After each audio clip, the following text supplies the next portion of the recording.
Okay जी। सो अब हम बात कर रहे हैं जनरल एंट्रीज में। पार्ट टू है हमारे पास कि अगर कोई पर्सन बिजनेस स्टार्ट कर रहा है तो उसकी एंट्री कैसे होगी। पहले हमने बात की कि अगर कोई पर्सन सिर्फ कैश से बिजनेस स्टार्ट कर रहा है तो एंट्री क्या होगी। अब इस जगह पे अगर हम देखें इस एंट्री में एक पर्सन कैश भी लेके आ रहा है और ये बिल्डिंग भी लेके आ रहा है साथ। उसकी जो है ना बिल्डिंग है वो अपने बिजनेस में लगा रहा है। तो ये दोनों अकाउंट जो है आपके उसके स्टार्टअप में यूज होंगे।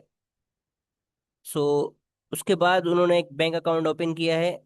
अब हम वन बाय वन सारी एंट्रीज करते जाएंगे यहाँ पे। पहले बिजनेस स्टार्ट कैसे हो रहा है, उसके बाद परचेजेस कैसे हो रहे हैं, सेल्स कैसे हो रहे हैं। तो यहाँ पे जो एंट्रीज हैं वो दो एंट्रीज हैं जस्ट हमारे पास। इसमें उसने बिजनेस स्टार्ट किया है और बैंक अकाउंट खोला है।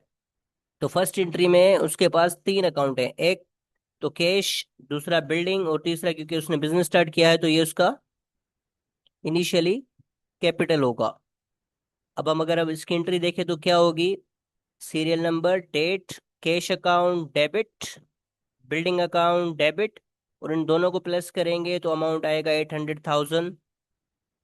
तो ये उसका इनिशियली कैपिटल हो गया और उसको हम रिकॉर्ड करेंगे क्रेडिट साइड पे। सेकंड एंट्री में उन्होंने ओपन किया है बैंक अकाउंट 200,000 से। अब हमने मालूम करना है कि कौन से दो अकाउंट है यूज पे यहाँ पे यूज हो रहे हैं। एक तो बैंक अकाउंट है और दूसरा कैश अकाउंट है। कैश हमसे जा रहा है और बैंक में जाके जमा हो रहा है। कैश भी हमारा एसेट है और बैंक में रखा हुआ पैसा भी हमारा एसेट है। एक एसेट इंक्रीज हो रहा है और दूसरा एसेट डिक्रीज हो रहा है। सो बैंक अकाउंट क्योंकि हमारे बिजनेस का है वो इंक्रीज हो रहा है तो हम उसको डेबिट करेंगे।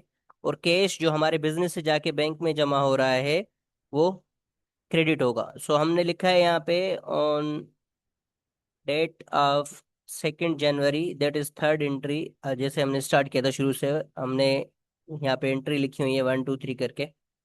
सो यहाँ पे बैंक अकाउंट हो रहा है डेबिट 200,000 से और कैश हो रहा है 200,000 क्रेडिट।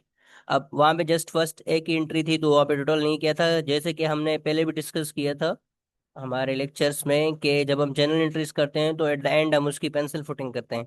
अब अगर आप देखें इस तरफ जो अमाउंट है 800,000 है और 200,000 है, इसको हमने जमा करके लिखा है यहाँ पे 1 मिलियन। और यहाँ पे भी देखें 1 मिलियन आ रहा है। जब आप सारी जनरल एंट्रीज कंप्लीट कर लेते हैं तो एंड द एंड उसको पेंसिल फुटिंग करते हैं, देखते हैं कि बोथ साइड इक्वल हैं या नहीं है। सो यहाँ पे नरेशन दी हुई है, इसके बाद मैंने नरेशन नहीं लिखनी है।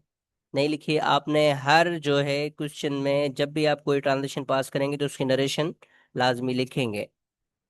Thank you.